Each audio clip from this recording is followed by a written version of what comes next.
ಸೌಜನ್ಯ ಪರ ಹೋರಾಟಗಾರನ ಮೇಲೆ ಕಿರುಕುಳ ಆರೋಪಕ್ಕೆ ಸಂಬಂಧಪಟ್ಟಂತೆ ಈಗಾಗಲೇ ಲೈಂಗಿಕ ದೌರ್ಜನ್ಯ ವಂಚನೆ ಪ್ರಕರಣವನ್ನ ದಾಖಲಿಸಿದ ಮಹಿಳೆ. ಸೌಜನ್ಯ ಪರ ಹೋರಾಟಗಾರ ಪ್ರಕರಣಕ್ಕೆ ಸಂಬಂಧಪಟ್ಟಂತೆ ಈಗಾಗಲೇ ಲೈಂಗಿಕ ದೌರ್ಜನ್ಯ ಮೇಲೆ ಮಹಿಳೆ ಆರೋಪವನ್ನ ಮಾಡಿದ್ದಾಳೆ. ರವಿಕುಮಾರ್ ಮೇಲೆ ಆರೋಪವನ್ನ ಮಾಡಿರುವಂತದ್ದು ಕರುನಾಡ ಯುವ ಸೇನೆ ಅಧ್ಯಕ್ಷ ರವಿಕುಮಾರ್ ಮೇಲೆ ಆಕೆ ಆರೋಪವನ್ನ ಮಾಡಿದ್ದಾರೆ. ಸಂಘಟನೆಯಲ್ಲಿದ್ದ ಮಹಿಳೆಯಿಂದ ಈತ ಹಣವನ್ನ ಪಡ್ಕೊಂಡಿದ್ದ. ಇನ್ನು ರವಿ ಜೊತೆ ಜಗಳದ ಬಳಿಕ ಒಂದ್ ರೀತಿಯಾಗಿ ಇಲ್ಲಿ ರವಿ ಜೊತೆ ಜಗಳದ ಬಳಿಕ ಸಂಘಟನೆಯನ್ನ ತೊರೆದಿದ್ದ ಮಹಿಳೆ ಸೌಜನ್ಯ ಪರ ಹೋರಾಟದಲ್ಲಿ ಭಾಗಿಯಾಗಿದ್ದ ರವಿಕುಮಾರ್ ಇದೀಗ ಹೋರಾಟಗಾರನಿಂದಲೇ ಮಹಿಳೆ ಮೇಲೆ ದೌರ್ಜನ್ಯ ಆಗ್ತಾ ಇದೆ. ಲೈಂಗಿಕ ದೌರ್ಜನ್ಯ ವಂಚನೆ ಆರೋಪ ಕೇಳಿ ಬರ್ತಾ ಇರುವಂತದ್ದು. ಇನ್ನು ಸೌಜನ್ಯ ಪರ ಹೋರಾಟಗಾರ ರವಿಕುಮಾರ್ ಬೆಂಗಳೂರು ಕೆಂಪೇಗೌಡ ನಗರ ಪೊಲೀಸ್ ಠಾಣೆಯಲ್ಲಿ ಈಗಾಗಲೇ ದೂರು ಕೂಡ ದಾಖಲಾಗಿದೆ. ಇದೀಗ ಹೋರಾಟಗಾರನಿಂದಲೇ ಮಹಿಳೆಯ ಮೇಲೆ ದೌರ್ಜನ್ಯ ಆಗಿರುವಂತದ್ದು. ಲೈಂಗಿಕ ದೌರ್ಜನ್ಯ ವಂಚನೆ ಪ್ರಕರಣವನ್ನ ಈಗಾಗಲೇ ದಾಖಲಿಸಿದ ಸಂತ್ರಸ್ತೆ ಬೆಂಗಳೂರು ಕೆಂಪೇಗೌಡ ನಗರ ಪೊಲೀಸ್ ಠಾಣೆಯಲ್ಲಿ ದೂರು ಕೂಡ ದಾಖಲಾಗಿರುವಂತದ್ದು. ಇನ್ನು ಸೌಜನ್ಯ ಪರ ಹೋರಾಟಗಾರನ ಮೇಲೆ ಕಿರುಕುಳ ಆರೋಪ ಕೇಳಿ ಬರ್ತಾ ಇದೆ. ಇನ್ನು ಸೌಜನ್ಯ ಪರ ಹೋರಾಟಗಾರನಿಂದ ಲೈಂಗಿಕ ಕಿರುಕುಳ ಆರೋಪ ಕೇಳಿ ಬರ್ತಾ ಇರುವಂತದ್ದು. ಸಂಘಟನೆಯ ಅಧ್ಯಕ್ಷನಿಂದ ಮತ್ತೊಬ್ಬ ಸಂಘಟನೆಯ ಲೈಂಗಿಕ ದೌರ್ಜನ್ಯ ಆಗ್ತಾ ಇದೆ. ಫೋಟೋಗಳನ್ನ ಎಡಿಟ್ ಮಾಡಿ ಆತ ಫೇಸ್ಬುಕ್ಗೆ ಹಾಕಿ ಲೈಂಗಿಕ ದೌರ್ಜನ್ಯವನ್ನ ಆತ ರವಿಕುಮಾರ್ ಮಾಡ್ತಾ ಇದ್ದ. ಈ ಬಗ್ಗೆ ಹೆಚ್ಚಿನ ಡೀಟೇಲ್ಸ್ ಅನ್ನ ನೀಡ್ತಾರೆ ನಮ್ಮ ಪ್ರತಿನಿಧಿ ಅಭಿಷೇಕ್ ಜೈಶಂಕರ್. ಫೋನ್ ಸಂಪರ್ಕದಲ್ಲಿ ಜಾಯಿನ್ ಆಗಿದ್ದಾರೆ.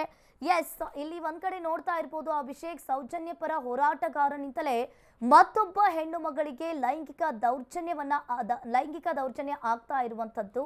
ಏನಿದೆ ಇದ್ರ ಬಗ್ಗೆ ಹೆಚ್ಚಿನ ಡೀಟೇಲ್ಸ್?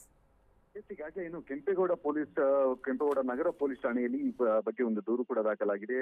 ಅಲ್ಲಿ ದೂರಿನ ಅನ್ವಯವಾಗಿ ಸಾಕಷ್ಟು ನಿರಂತರವಾಗಿ ಕಿರುಕುಳವನ್ನು ಕೊಡ್ತಾ ಇದ್ದ ಅಂತ ಹೇಳಿ ಇದೇ ರವಿಕುಮಾರ್ ಮೇಲೆ ಮಹಿಳೆ ದೂರು ದಾಖಲಾಗಿರುವಂತದ್ದು. ಅಂದ್ರೆ ಈ ಹಿಂದೆ ಒಂದೇ ಸಂಘಟನೆಯಲ್ಲಿದ್ದಂತಹ ಇಬ್ಬರು ಏನಿದ್ದಾರೆ ಅಂದ್ರೆ ದೂರುದಾರರು ಮತ್ತೆ ಅಕ್ಯೂಸ್ ಏನಿದ್ದಾರೆ ಇಬ್ರು ಒಂದೇ ಸಂಘಟನೆಯಲ್ಲಿ ಇರ್ತಾರೆ. ಆ ಸಂದರ್ಭದಲ್ಲಿ ಕುಟುಂಬದಲ್ಲಿ ಸಮಸ್ಯೆ ಅನ್ನುವಂತಹ ಒಂದು ಕಾರಣದಿಂದಾಗಿ ಹಣವನ್ನ ಎಕ್ಸ್ಚೇಂಜ್ ಆಗಿರುತ್ತೆ, ಅಂದ್ರೆ ಸಾಲವಾಗಿ ಕೊಟ್ಟಿರ್ತಾಳೆ ಆ ಮಹಿಳೆ.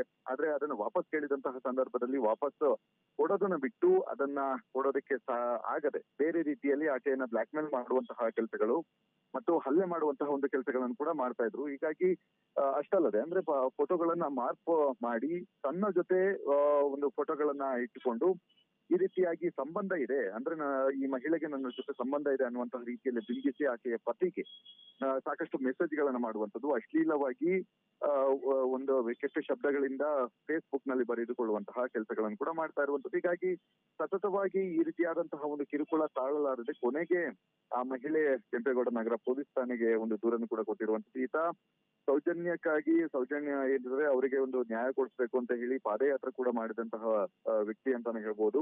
ಅನೇಕ ಸಂಘಟನೆಗಳ ಜೊತೆ ಕೂಡ ಗುರುತಿಸಿಕೊಂಡಿದ್ದಾನೆ.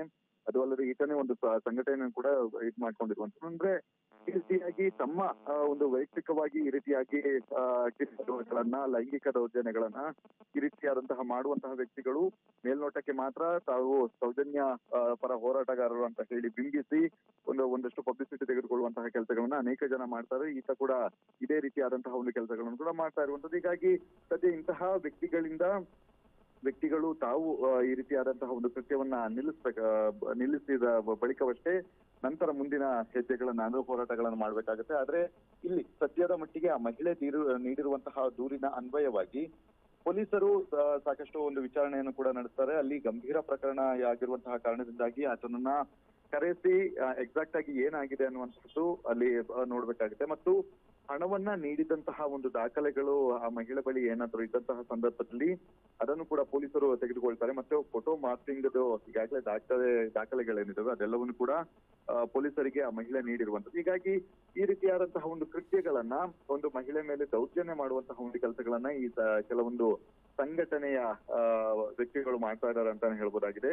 ಅಂತಹ ಕೆಟಗರಿಗೆ ಈ ಒಬ್ಬ ವ್ಯಕ್ತಿ ಕೂಡ ಸೇರಿದ್ದಾರೆ ಅಂತಾನೆ ಹೇಳ್ಬೋದು. ಈಗ ಸದ್ಯ ಪೊಲೀಸರು ಆತನನ್ನ ಕರೆಸಿ ಒಂದು ವಿಚಾರಣೆ ನಡೆಸುವಂತಹ ಒಂದು ಕೆಲಸಗಳನ್ನು ಕೂಡ ಮಾಡ್ತಾ ಇದ್ದಾರೆ. ಮತ್ತು ಈ ಒಂದು ಪ್ರಕರಣಕ್ಕೆ ಸಂಬಂಧಿಸಿದಂತೆ ಏನೇನು ದಾಖಲೆಗಳಿದೆ ಮತ್ತೆ ಆತನ ಮೊಬೈಲ್ಗಳನ್ನು ಕೂಡ ವಶಕ್ಕೆ ಪಡೆದುಕೊಳ್ಳುವಂತಹ ಒಂದು ಕೆಲಸಗಳನ್ನು ಕೂಡ ಮಾಡ್ತಾ ಇರುವಂತದ್ದು. ಮತ್ತು ಬ್ಯಾಕ್ ಅಂದ್ರೆ ಆ ಮಹಿಳೆ ಎಲ್ಲೆಲ್ಲಿ ಹೋಗ್ತಾರೆ ಅಲ್ಲೆಲ್ಲವೂ ಕೂಡ ಫಾಲೋ ಮಾಡ್ಕೊಂಡು ಅಲ್ಲಿ ಅಸಭ್ಯವಾಗಿ ವರ್ತನೆಯನ್ನ ಮಾಡುವಂತದ್ದು, ಆಕೆಗೆ ಧಮಕಿ ಹಾಕುವಂತಹ ಕೆಲಸಗಳನ್ನು ಮಾಡುವಂತದ್ದು ಮತ್ತು ಫೋಟೋಸ್ಗಳನ್ನ ಅಂದ್ರೆ ಜನರ ಜೊತೆ ಇರುವಂತಹ ಸಂದರ್ಭದಲ್ಲಿ ಇಂತಹ ಫೋಟೋಸ್ ಗಳನ್ನ ತೆಗೆದುಕೊಂಡು ಅದನ್ನ ಇಟ್ಕೊಂಡು ಮಾರ್ಕ್ ಮಾಡುವಂತಹ ಕೆಲಸಗಳನ್ನು ಕೂಡ ಮಾಡ್ತಾ ಇದ್ದೀನಿ. ಹೀಗಾಗಿ ಇಂತಹ ಕಿರುಕುಳವನ್ನ ತಡೆಯಲಾರದೆ ಆಕೆ ಕಂಪ್ಲೇಂಟ್ ಅನ್ನು ಕೊಟ್ಟಿರುವಂತದ್ದು ಎನ್ಕ್ವೈರಿ ಮುಂದುವರೆದಿದೆ. ಅಂಕಿತ, ಓಕೆ, ಥ್ಯಾಂಕ್ ಯು ಅಭಿಷೇಕ್ ನಿಮ್ಮೆಲ್ಲ ಮಾಹಿತಿಗೆ.